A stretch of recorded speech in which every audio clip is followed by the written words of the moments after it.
Hey friends, it's Zach. I just want to hop on here real quick at the beginning to say that the momentum from this community has been amazing. Over the past 6 weeks, 56 listeners have stepped up to become supporters of the show. And with just 2 weeks left to reach our goal of 100, there is still time to be a part of it. Your support makes this podcast possible. And so as a way of saying thank you, we'll send you a one-of-a-kind, limited run, not available in stores Benjamin Lay mug for a monthly donation of $10 or more. Join the team today at quakerpodcast.com. That's quakerpodcast.com. Thank you so much. And now, here's the show. Hey everyone, Zach Jackson here. It is Monday, May 12th, 2025. Now, I am currently walking through West Philly looking for a group of Quakers. Specifically, I'm looking for a group that is walking from New York City to Washington, D.C. to protest the government's harsh immigration policies. I know generally where they're supposed to be right now, but it just occurred to me that I have no idea what I am looking for. I feel like protests are pretty common these days, but what does a Quaker protest look like? I don't know. All right. I do see a group of people up ahead. They are carrying a number of flags. That's a good sign. But what, do Quakers carry flags? That doesn't seem like a very Quakery thing to do. One of them is an upside-down American flag, so that's a good sign, I guess. The other ones are yellow and black. They look like those "Don't Tread on Me" signs, but they have things on them like due process, free speech, human dignity. I see a Quaker hat. Yes, these are definitely my people. Not quite what I was expecting, but to be fair, I don't know what I was expecting. All right, I'm going in.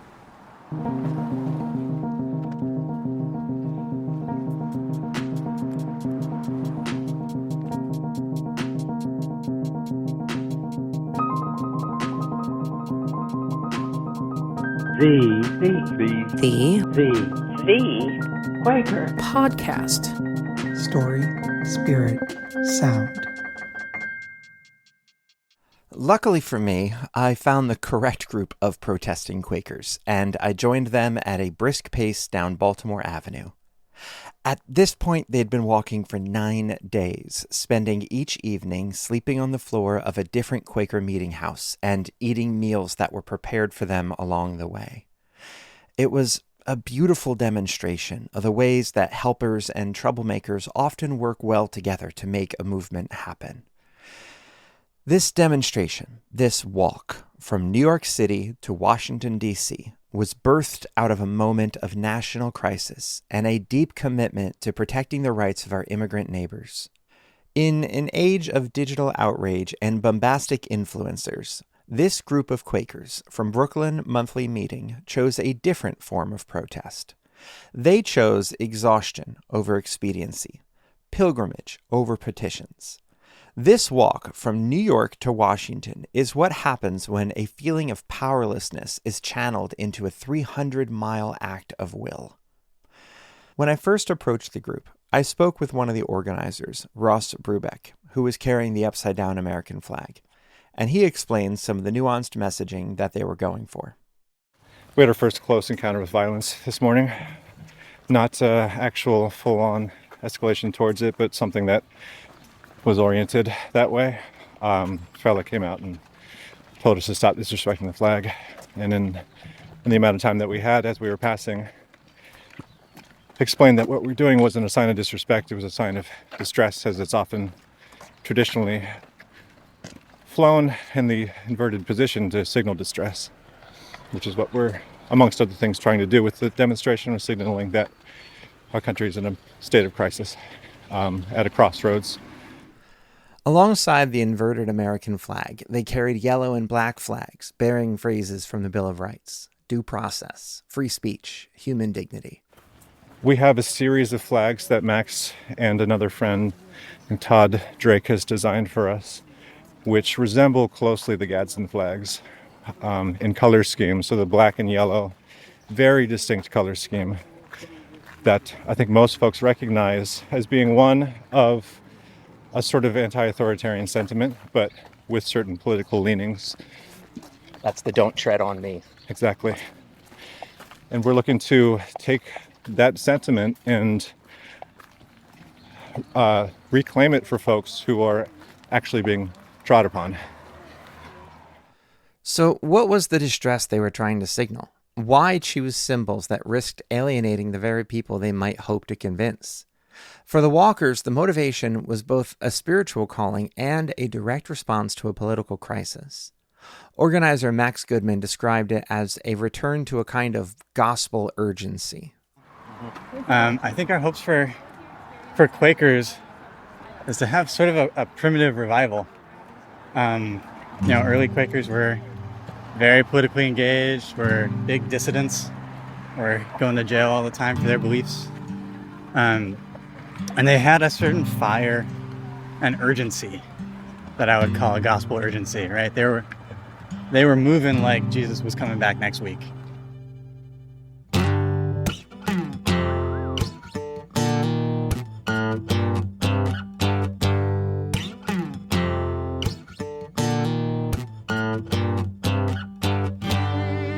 To anchor their modern protest, the group reached back nearly 400 years to a document called the Flushing Remonstrance.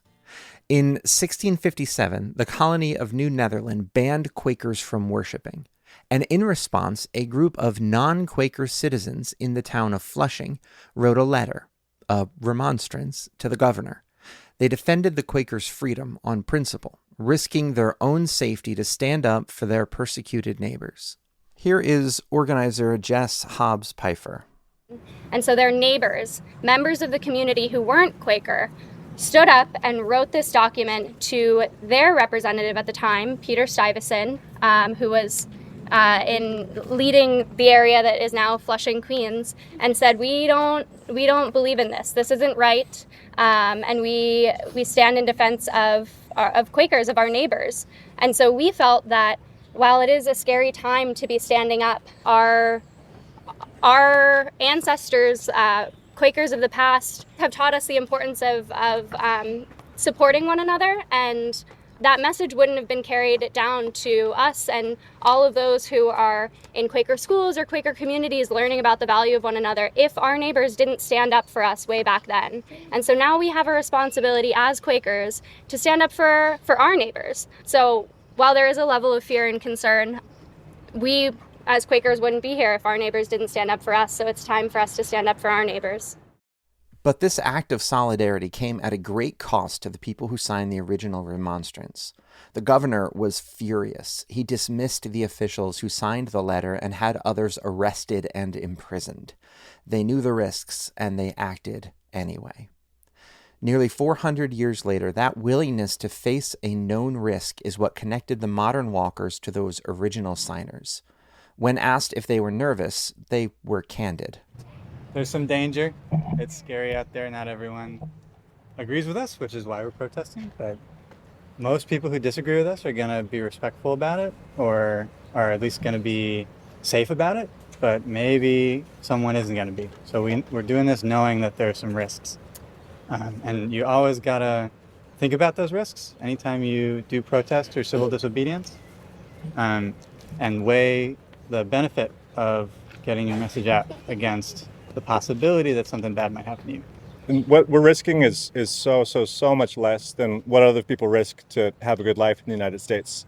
A lot of people risk their whole lives and their families' lives and everything about they know, everything they know to be good and true just to get here, just to have a chance to have a better life. And we've already got a good enough life that we have enough to offer in terms of our own energy and our own time to be able to take on that risk and know that we've got a community around us that's going to support us if something bad happens, which is the Quaker community up and down the East Coast of the United States.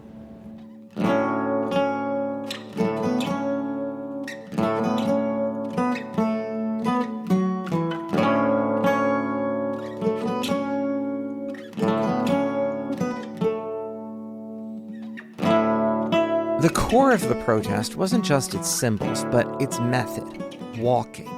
A slow, deliberate pilgrimage. Instead of simply sending it in the mail, this group of Quakers physically carried the Flushing Remonstrance to their representatives in Washington, walking for upwards of 25 miles a day while spending each night in a sleeping bag on the floor of a local Quaker meeting house. This wasn't just a gentle stroll through a nice neighborhood. It was a grueling physical ordeal that pushed the walkers to their limits. I was really concerned on certain days for my physical well-being.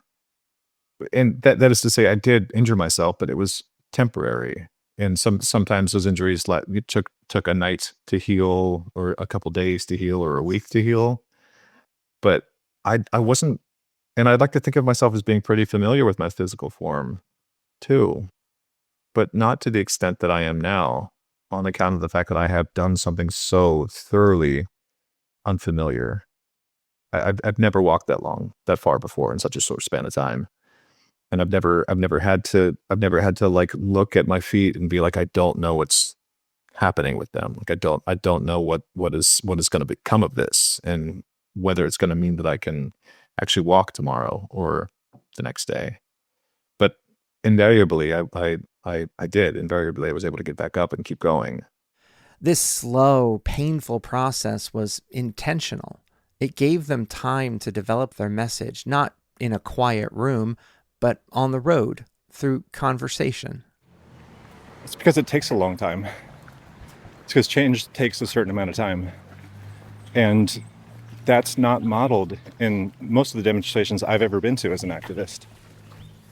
And most of the things I've ever organized or seen organized take the form of a small, temporary, brief piece of theater that hopes to capture some kind of lightning in some kind of bottle.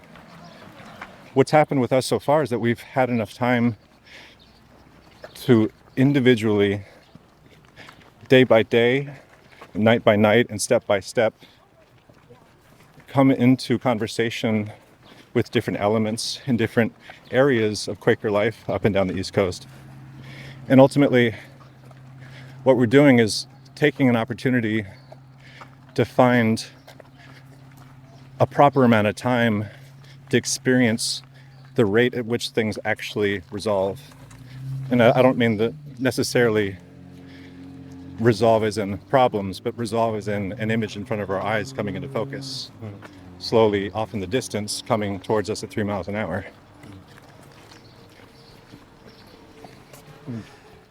This open-ended approach invited connection and conflict, but halfway through their journey, something unexpected happened that changed everything. The Associated Press published a story about the walk, and their quiet pilgrimage went viral. More on that after the break.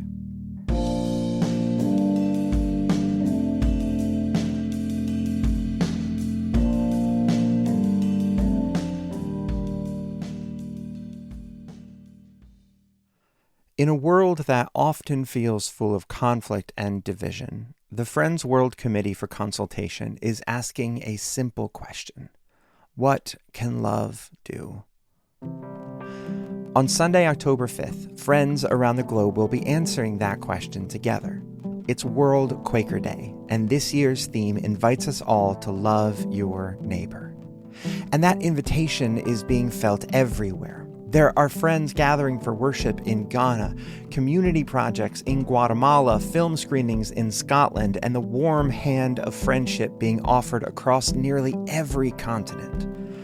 Wherever people are gathered, love will be present.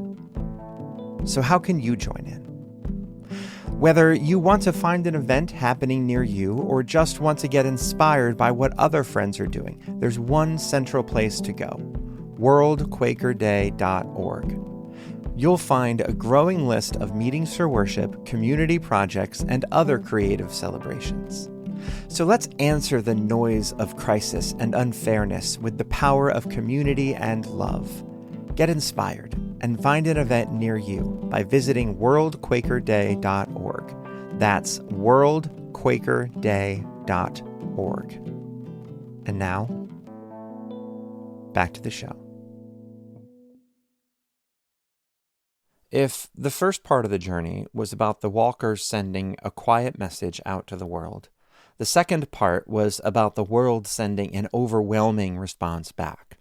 When the Associated Press published a story about the walk, their humble pilgrimage became a national spectacle.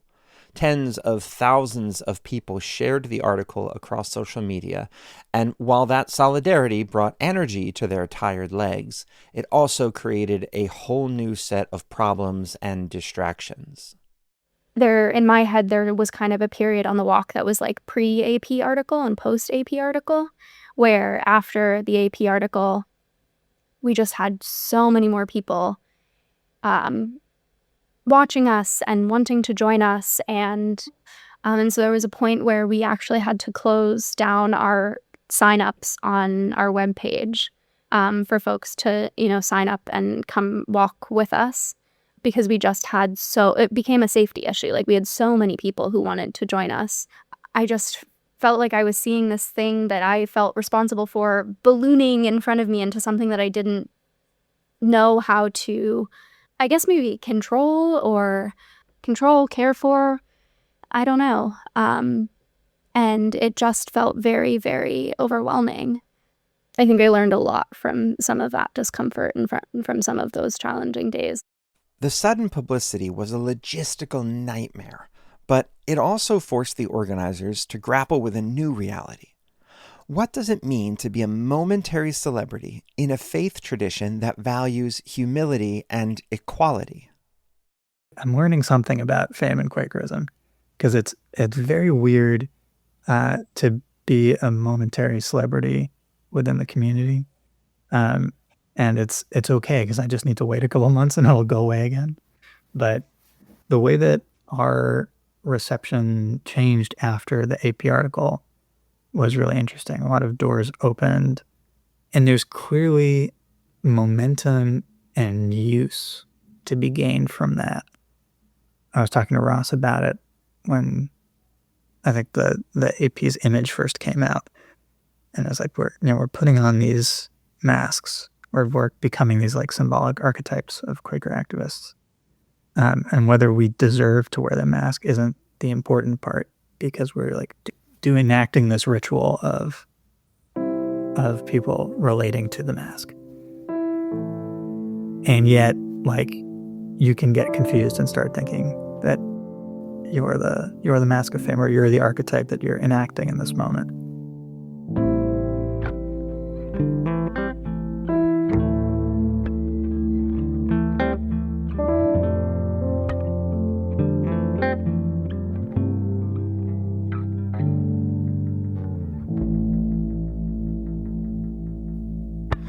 Energized by national media attention and overwhelming support from within Quaker circles, the group marched on, and after 3 weeks of walking, canoeing, discerning, and communing, they reached their destination. Dear friends, we have walked to Washington. However, it wasn't quite what they had expected. But the day that we arrived was the day that the so-called Big Beautiful Bill, the disastrous budget update, was going into a vote on the House floor. So it had gone to a vote earlier than expected. That the night that we arrived in Washington, we're staying at Friends Meeting in Washington. And so all of the reps who we had been speaking to about coming to meet us were asleep, because they had been up till 3 a.m. Trying to speak against the bill. For the organizers, this final day was the peak of logistical complexity. After 3 weeks of managing a moving community, the pressure of the culminating event meant that the spiritual core of the walk was almost entirely eclipsed by the stress of simply getting it done. And with the number of walkers having ballooned to almost 100, that is no small task. And that's like, a fairly good stretch of walkers, like that stretch that crowd out down a sidewalk, and they're like halfway between the Capitol and the Washington Monument. So it felt like a strong culmination, but I think I could only experience that with a third of my brain, because 2/3 was just on marshaling and logistics and rolling with the changes. I sort of feel like I was in this haze of like, where do you need to be? How can I get you there? Like, are you okay? What do you need? You know, we go to lobbying appointments and I'm still sitting there having this conversation that I've been thinking about for months. But in that conversation, when there's a lull in my thoughts or a moment where I'm not fully present, the thing that's pulling me away is like, is everyone okay? Are they where they need to be? Like, what am I supposed to be doing next to make this continue to work? But despite the anticlimax and the logistical complexity, the group marched on. The walk was always designed to be a two-pronged effort: a public, symbolic pilgrimage and a series of concrete political actions. The group partnered with FCNL, the Friends Committee on National Legislation, a Quaker lobbying group in Washington, to turn their protests into policy demands. But we made sure that we had the original Flushing Remonstrance and the 2025 Walker's Remonstrance handed to every representative that we had any kind of lobbying engagement with, whether that was a walk-in or a scheduled thing. A lot, like our visits were really heavily supported by FCNL, who, an amazing organization that does this Quaker lobbying all over the country. And so they helped get these packets together. Wind of the Spirit also helped get these packets together. But yeah, we had packets that had policy, issue areas outlined, and then also the new and old remonstrance.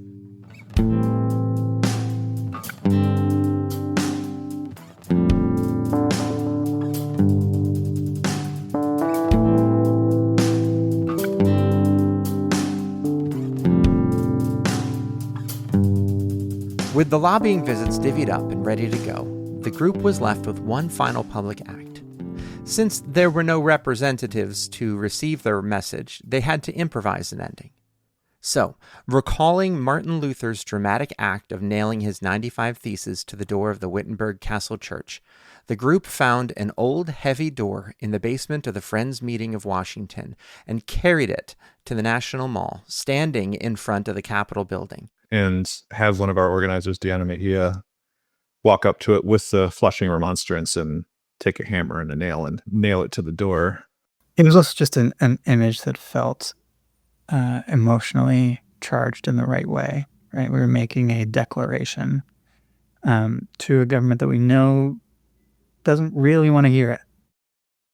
I remember, nailing the remonstrance to the door and then kind of looking around and being like, all right, folks, that's a wrap. We're handing this off to FCNL and, good luck with your lobbying visits. But that wasn't really the end. The real work began after the walking stopped. The true conclusion wasn't a single event on the National Mall, but a quiet, deliberate process of going home to think, to integrate the experience, and to discern what could come next. Yeah, it's taken some integration, I think. I think that we, over the past month, have been working towards really integrating the experience into our understanding of our place in New York and our place in the meeting in Brooklyn. And then our place also within, the organization, such as it is, of Friends who led the walk. And so we found ourselves in this place where we're not really the right people to be figuring out the next step by ourselves. And we have created this network. Like, the coolest thing about what we just did is realizing how close together all these Quaker communities and congregations are in physical space and in their feelings around witness and activism. So the next thing that makes sense to do is to have a larger process of Quaker discernment.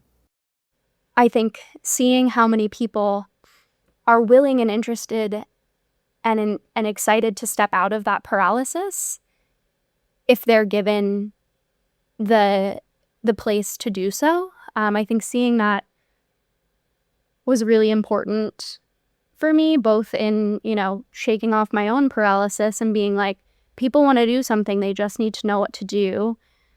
The walk ended not with a single answer, but with better questions. It forged a path, created a space for others to join, and transformed a centuries-old document into a living commitment to stand up for your neighbors, step by step.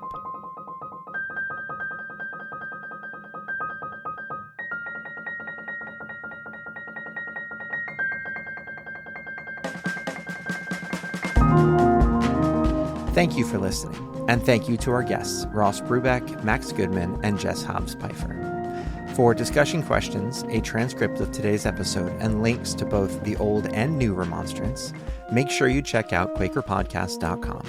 And while you're there, be sure to subscribe. Also, we are proud to announce that the Quaker Project has launched a new project called Quaker Videos, and we have just released our first episode, which is about this walk. So if you want to see what this walk looked like and meet some of the other organizers, head over to QuakerVideos.com or search for Quaker Videos on YouTube. This episode was hosted, produced, and edited by me, Zach Jackson. John Watts wrote and produced the music. The Quaker Podcast is a part of The Quaker Project. We are a nonprofit Quaker media organization dedicated to giving Quakerism a platform for the 21st century. If you like what we're up to, please consider becoming a monthly supporter. You can go to QuakerPodcast.com and click support in the top right window. It takes less than 5 minutes, and we really appreciate it. And now, our daily Quaker message, as read by Grace Gunglewski. Sarah Briggs, 1992. I serve because I love God. My service, my work, is an expression of my love for everything that is of God. So while the work I am asked to do may be difficult and demanding, it is, in the end, the most joyous and wondrous thing we can do.